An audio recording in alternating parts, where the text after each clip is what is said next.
Silent ஆயிட்டான். யாரையாவது திமுகவில் முக்கிய பிரமுகர்கள் பார்த்து ஸ்பெக்டர்னு சொல்லுங்க போயிடுவான்.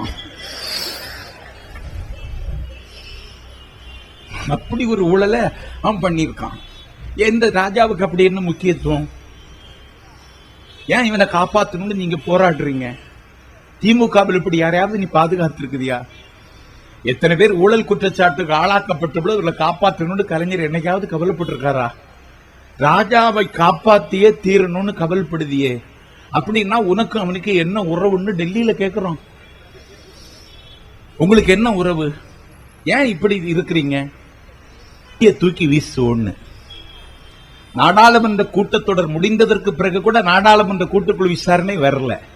நாம் பத்திரிகையாளர்கள் மூலமா சொல்வது, பொதுக்கணக்கு குழு விசாரணையை நடத்துமானால் அதிலே தீர்வு கிடைக்காது என்பதற்கு கடந்த காலத்தினுடைய கசப்பான அனுபவங்கள் இருக்கிற காரணத்தினால் அத்வானி போன்ற 1000 பிறை கண்ட நாடாளுமன்றத்தில் பல பிறைகளை பார்த்த தலைவர்கள் கொண்ட குழு விசாரிப்பதன் மூலம்தான் இதுல சம்பந்தப்பட்டிருப்பது மக்களினுடைய வரிப்பணம் என்கிற உணர்வோடு அவர்கள் செய்கிற ஆய்வின் மூலம் ஒரு உண்மை உலகத்திற்கு வரும் என்பதுதான்.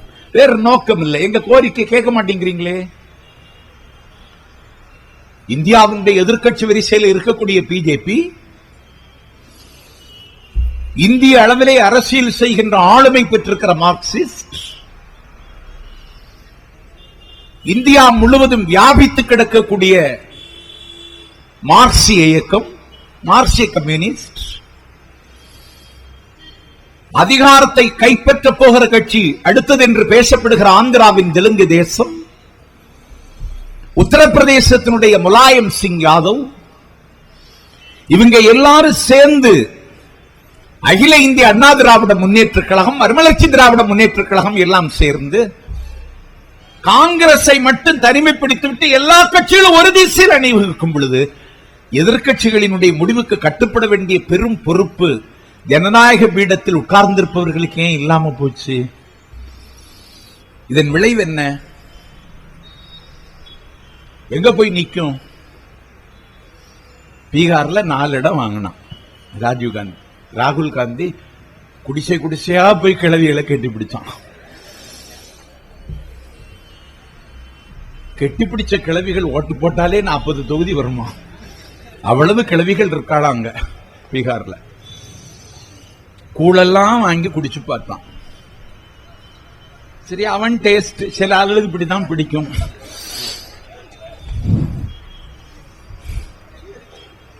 நாலு இடம் தான் ஜெயிச்சு. 4 இடமும் காங்கிரஸ் ஓட் பேங்க் இல்ல. இது அந்த கேண்டிடேட்டினுடைய இண்டிபெண்டன்ஸ் செல்வாக்குல 4 பேர் ஜெயிச்சாங்க.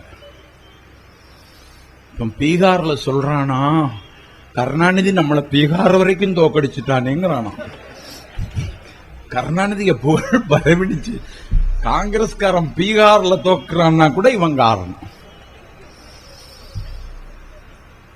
இப்ப என்ன செய்ய போற? என்ன முடிவெடுப்பீங்க நீங்க? நாங்க விட மாட்டோம். நிஜாமாமா சொன்ன மாதிரி கரன்சி இருக்கு, மீடியாக்கள் இருக்கு. அதை வச்சுக்கிட்டு நாங்க வர்ற தேர்தலை ஜெயிச்சிருவோம்னு சொன்னா இதை ஊருக்கு அம்பலப்படுத்துவோம். காவல்துறை அனுமதிக்காது. காவல்துறை மேல எனக்கு ஒன்றும் கோபம் இல்லை. நீங்க அரசாங்கம் இடுகிற கட்டளையை நிறைவேற்றுகின்ற வேலையை தவிர உங்களுக்கு வேற என்ன வேலை இருக்கு? எந்த வேலையும் கிடையாது. நான் எந்த காவல்துறை அதிகாரி இதுவரைக்கும் நான் குறைத்து பேசினதில்லை. ஒரு பொதுக்கூட்டம் நடத்துவதற்கான அனுமதிக்கு இவ்வளவு சிரமம் இல்லை. நான் இன்னைக்கு கீரமங்கலத்தில் பேசணும், லயன்ஸ் கிளப்ல. வானம் வசப்படும் என்ற தலைப்பில் பேசுவதற்கு ஒப்புக்கொண்டு நான் பயணத்திற்கு தயாராகி கொண்டிருக்கிற பொழுது வெறும் 14ஆம் தேதி மட்டும்தான் அனுமதி தந்திருக்காங்க. வந்தே ஆகணும்னு சொல்லி வள்ளல் குணம் கொண்ட அண்ணன் நயினார் நாகேந்திரன் தொலைபேசியில் தொடர்பு கொண்டதற்கு பிறகு அவருடைய ஆணையை மீற முடியாதவனாக வந்து நிற்கிறேன். லயன்ஸ் கிளப்ல எங்க மாமா இறந்து போனார்னு தகவல் கொடுத்துட்டேன். என் மாமா இந்த தடவை 130 தடவை இறந்துட்டார். வழி ஏண்டா எங்களை இப்படி சிரமப்படுத்துறீங்க? பொதுக்கூட்டம் போட்டு பேசினா உனக்கு என்ன? இந்த பிரச்சனையை மக்கள் மத்தியில கொண்டு போற மக்கள் இல்லைன்னு சொல்லட்டும். உங்களுக்கு எதிர்கட்சின்னு சொன்னா இளக்காரமா? எதிர்கட்சினா என்ன வேணாலும் பண்ணுவியா? வாய்தா வாங்குகிறாள் இப்படியே சொன்னான் ஜெயலலிதா. அப்படின்னா வாய்தா ராணி வாய்தாடுறா நீ?